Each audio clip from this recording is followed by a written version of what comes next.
Hoje nós estamos aqui no Prolab, Centro Diagnóstico Cardiológico, e vamos conversar mais uma vez com a doutora Ana Cristina. Doutora Ana Cristina, olha, nós temos recebido muitos e-mails, muitas pessoas perguntando, questionando sobre os problemas cardiológicos, porque realmente é uma preocupação na nossa população, na grande maioria da população.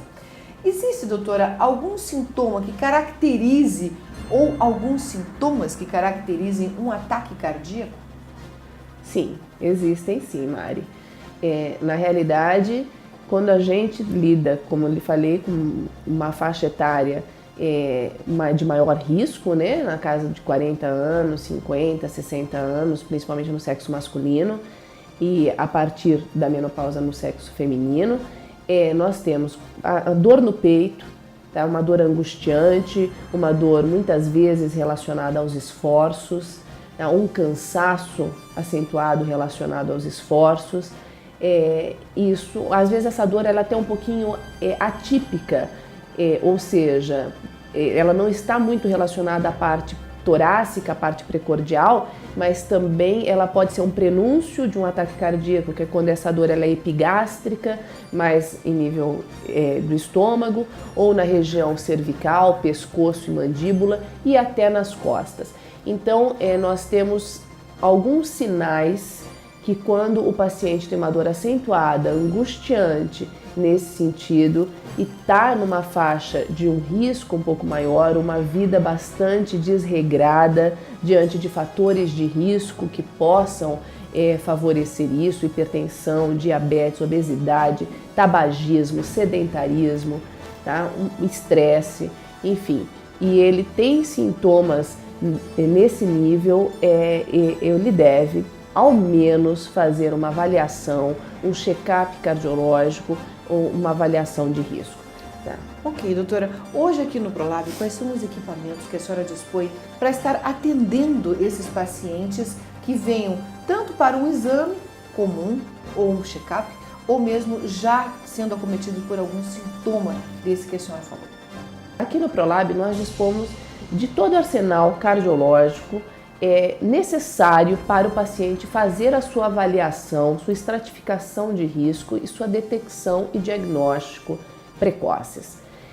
Ou seja, nós dispomos do eletrocardiograma, nós dispomos do teste ergométrico, do Holter de 24 horas, que é uma avaliação de arritmia, do eletrocardiograma de alta resolução, que avalia também pacientes de maior risco, do tilt test ou teste de inclinação para pacientes que têm síncope ou desmaios, dispomos da monitorização ambulatorial e monitorização residencial da pressão arterial para aqueles pacientes que não sabem se são hipertensos ou têm a sua hipertensão descontrolada, para nós ajustarmos a medicação desses pacientes.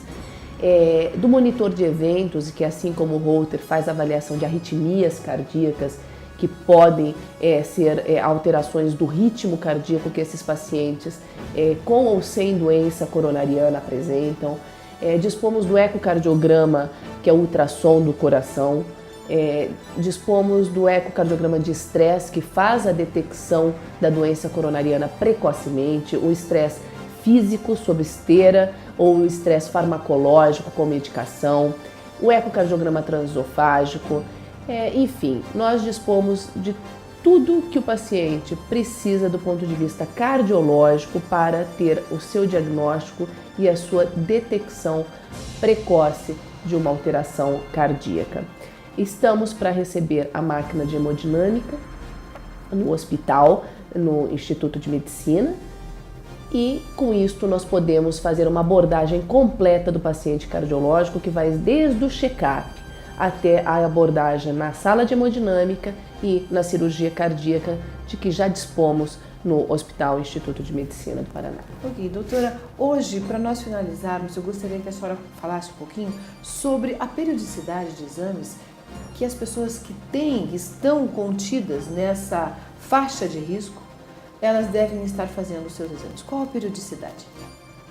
Bom, os pacientes de risco que têm fatores de risco para a doença coronariana, como nós já colocamos, o tabagismo, hipertensão, diabetes e todos os outros que já são de conhecimento geral da população, obesidade, estresse, esses pacientes acima de 40 anos, eles devem estar procurando o seu cardiologista e fazendo a sua avaliação cardiológica básica, tá? Então, a faixa etária que começa a aumentar a prevalência, onde nós temos uma maior prevalência da doença coronariana, é a partir de 40 anos, tá? Principalmente no sexo masculino, mas de um modo geral a partir dos 40 anos.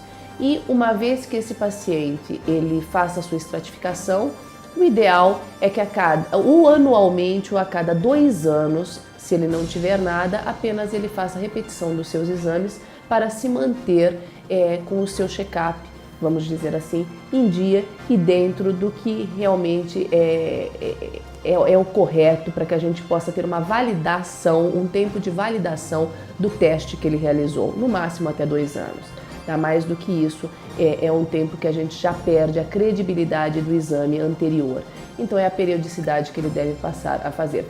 Caso ele tenha alguma alteração no seu exame, aí ele tem que ser conduzido de outra maneira para o tratamento adequado.